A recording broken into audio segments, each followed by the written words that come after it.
47,000 करोड़ से अधिक का बजट, ये अपने आप में प्रमाण है कि बिहार तेज गति से आगे बढ़ रहा है।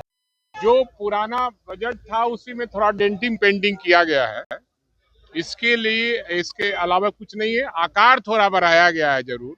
नमस्कार, मैं हूं देवांशु। आप देख रहे हैं न्यूज़ पॉइंट। बिहार विधानसभा में 2026 और 27 के लिए बजट जो है वो पेश किया गया है। इस बार बजट जो है बिहार का 3 लाख करीब 47,000 करोड़ का जो है वो है बजट पेश किया गया। सत्ता पक्ष इस बजट को जो है वो बड़ा मतलब एक तरह से कह सकते हैं बड़ा बढ़िया बता रहा है। विपक्ष जो है निशाना साध रहा है। ये चलता रहता है, लेकिन आज जब बजट पेश होने के बाद सदन की कार्रवाई जो है वो खत्म हुई, उसके बाद मंत्री विजय चौधरी जो है बजट को लेकर बड़ा बयान देते हैं और काउंटर जो है तेजस्वी यादव के सबसे करीबी नेता विधायक भाई वीरेंद्र करते हुए नजर आ रहे हैं। विजय चौधरी का जमकर कटाक्ष हुआ है। तो टॉप विंडो बाइट देखिए बजट पर मंत्री विजय चौधरी का बयान सुनिए और दूसरे साइड बयान सुनिए जो है वो भाई वीरेंद्र का।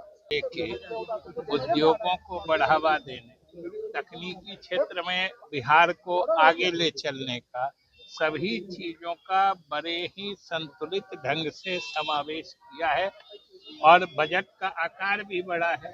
3,47,000 करोड़ से अधिक का बजट, ये अपने आप में प्रमाण है कि बिहार तेज गति से आगे बढ़ रहा है और बिहार के संदर्भ में ये प्रगति ज्यादा सराहनीय इसलिए है कि बिहार एक गरीब प्रदेश है। गरीब प्रदेश है, इसका अर्थ है कि यहाँ प्राकृतिक संसाधनों की कमी है।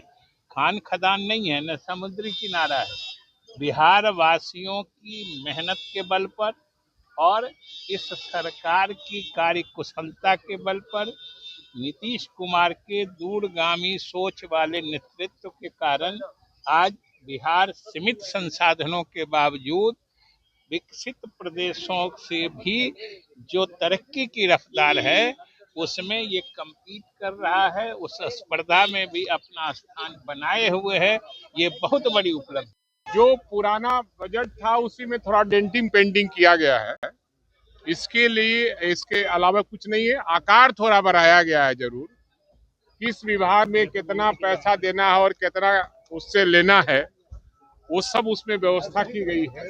इसलिए कोई नया बजट में प्रावधान गरीबों के लिए, मजदूरों के लिए, किसानों के लिए नहीं किया गया है, न छात्र छात्राओं के लिए किया गया है। इसलिए हम समझते हैं कि डेंटिंग पेंटिंग केवल हुआ है। पुराने जो बजट था उसमें डेंटिंग पेंटिंग। रामकृपाल यादव कह रहे हैं कि तेजस्वी यादव निकल गए, कहीं थे नहीं, अभी तो 25 हैं, अगले बार 0 पे आ जाएंगे। अब सवाल है कि रामकृपाल जी वहीं, उनकी राजनीतिक पैदाइश वहीं से हुई थी और वहीं से एमएलसी बने थे। एमएलए नहीं बन पाए, ये बीजेपी ने एमएलए बना दिया और राज्यसभा मेंबर और लोकसभा मेंबर बने थे। अब यहाँ जो करते थे वो यहाँ भी करेंगे, हमको यही उम्मीद है।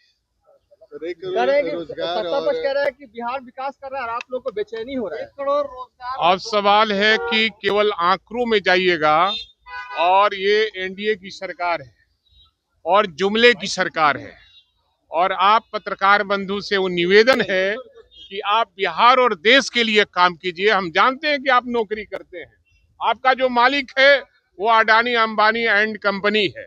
आप हम जो बोलेंगे सही बात वो नहीं चलाइएगा, लेकिन जो ऐसी बात होगी तुरंत उसको चला दीजिएगा। चलिए।